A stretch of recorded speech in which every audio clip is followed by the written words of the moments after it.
Baik sahabat pembelajar, hari ini kita akan mempelajari tentang materi PPKN atau Pendidikan Pancasila dan Kewarganegaraan untuk SMK kelas 10. Kita akan mulai dengan bab 1 dengan judul Nilai-nilai Pancasila dalam kerangka praktik penyelenggaraan pemerintahan negara. Ada 3 subtopik yang akan kita pelajari yang termasuk di dalamnya. Yang nomor A yaitu sistem pembagian kekuasaan negara Republik Indonesia.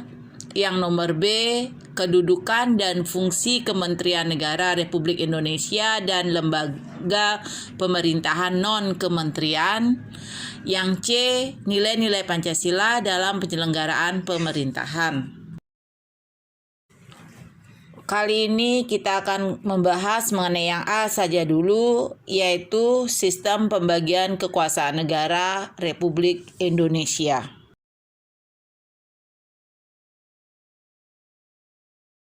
Yang nomor 1, macam-macam kekuasaan negara yang menurut John Locke. Itu ada 3, yaitu yang pertama, kekuasaan negara legislatif. Yang kedua, kekuasaan negara eksekutif. Yang ketiga, kekuasaan negara federatif. Kekuasaan negara legislatif adalah kekuasaan untuk membuat atau membentuk undang-undang.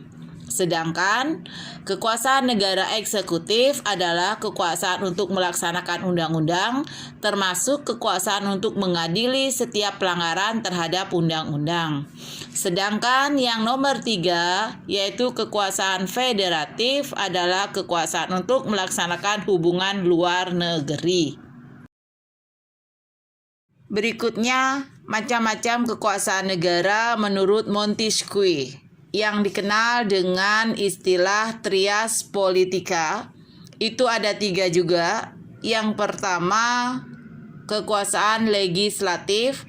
Yang kedua, kekuasaan eksekutif. Yang ketiga, kekuasaan yudikatif. Kekuasaan legislatif adalah kekuasaan untuk membuat atau membentuk undang-undang. Sedangkan kekuasaan eksekutif adalah kekuasaan untuk melaksanakan undang-undang.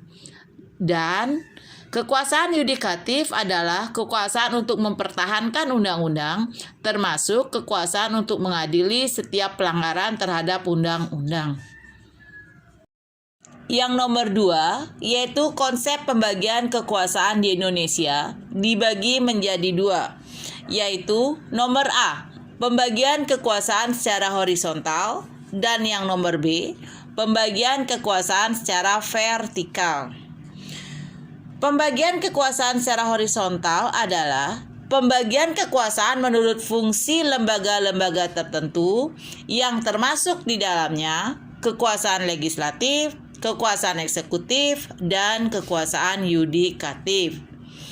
Sedangkan pembagian kekuasaan secara vertikal adalah pembagian kekuasaan berdasarkan tingkatannya, yaitu pembagian kekuasaan antara beberapa tingkatan pemerintahan. Secara rinci, kita akan membahas yang nomor A, yaitu pembagian kekuasaan secara horizontal, meliputi pemerintahan pusat.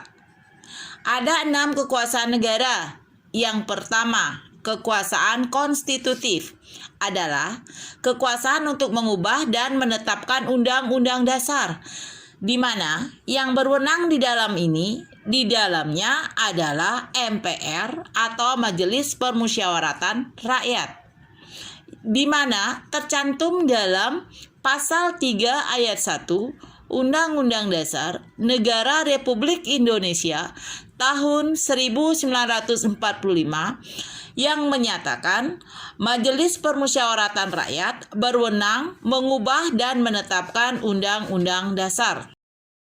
Yang nomor 2, kekuasaan eksekutif adalah kekuasaan untuk menjalankan undang-undang dan penyelenggaraan pemerintahan negara, di mana yang berwenang di dalamnya adalah Presiden, yang tercantum dalam Konstitusi Pasal 4 Ayat 1 Undang-Undang Dasar Negara Republik Indonesia tahun 1945 yang berbunyi, Presiden Republik Indonesia memegang kekuasaan pemerintahan menurut Undang-Undang Dasar.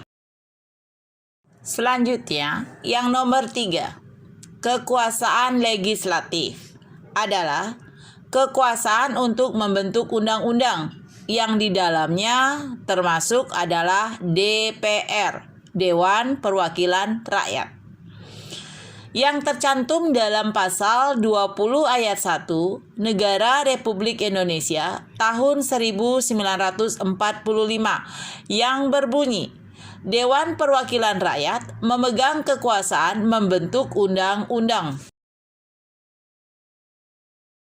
Nomor 4, kekuasaan yudikatif adalah kekuasaan untuk menyelenggarakan peradilan guna menegakkan hukum dan keadilan, yang termasuk di dalamnya adalah Mahkamah Agung atau MA dan Mahkamah Konstitusi atau MK, yang tercantum dalam pasal 24 ayat 2 Undang-Undang Dasar Negara Republik Indonesia tahun 1945 yang berbunyi, kekuasaan kehakiman dilakukan oleh sebuah Mahkamah Agung dan badan peradilan yang berada di bawahnya dalam lingkungan peradilan umum, lingkungan peradilan agama, lingkungan peradilan militer, lingkungan peradilan tata usaha negara, dan oleh sebuah Mahkamah Konstitusi.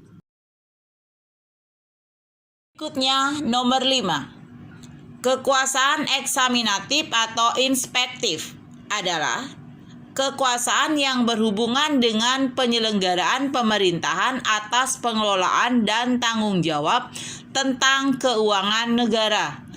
Yang bertugas di dalamnya adalah BPK, Badan Pemeriksa Keuangan. Terdapat dalam pasal 23E ayat 1 Undang-Undang Dasar Negara Republik Indonesia tahun 1945 yang berbunyi, untuk memeriksa pengelolaan keuangan negara, diadakan suatu badan pemeriksa keuangan yang bebas dan mandiri. Selanjutnya, nomor 6. Kekuasaan moneter adalah kekuasaan untuk menetapkan dan melaksanakan kebijakan moneter guna menjaga dan mengatur kelancaran sistem pembayaran serta memelihara kestabilan nilai rupiah. Yang bertugas di dalamnya biasanya adalah Bank Indonesia atau BI, yang tercantum dalam pasal 23D Undang-Undang Dasar Negara Republik Indonesia tahun 1945 yang berbunyi, negara memiliki suatu bank sentral yang susunan, kedudukan, kewenangan, tanggung jawab, dan independensinya diatur dalam undang-undang. Selanjutnya, kita akan membahas mengenai pengertian pemerintahan daerah adalah antara lembaga-lembaga daerah yang sederajat mencakup pemerintahan daerah, di antaranya kepala daerah atau wakil kepala daerah dan Dewan Perwakilan Rakyat Daerah atau DPRD.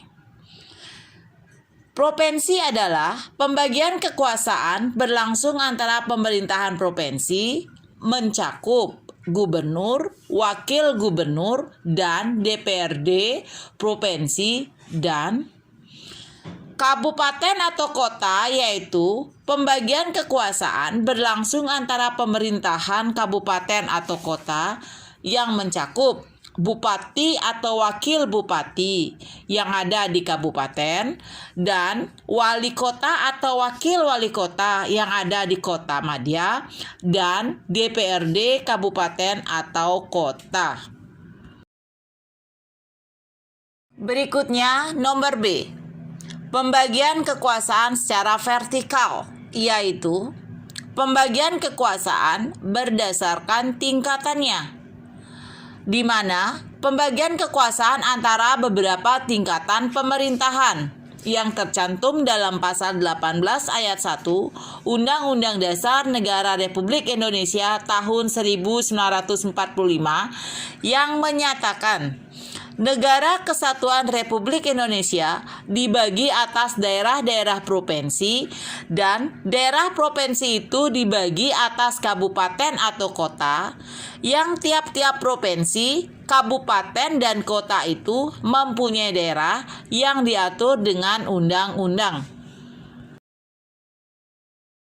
Di mana munculnya pembagian kekuasaan secara vertikal didasarkan atas asas desentralisasi, yang artinya pemerintahan pusat menyerahkan wewenang pemerintahan kepada pemerintah daerah otonom yang termasuk provinsi dan kabupaten atau kota untuk mengurus dan mengatur sendiri urusan pemerintahan di dalamnya, kecuali urusan pemerintahan yang menjadi kewenangan pemerintah pusat, yaitu kewenangan yang berkaitan dengan politik luar negeri, pertahanan, keamanan, justisi, agama, moneter, dan fiskal.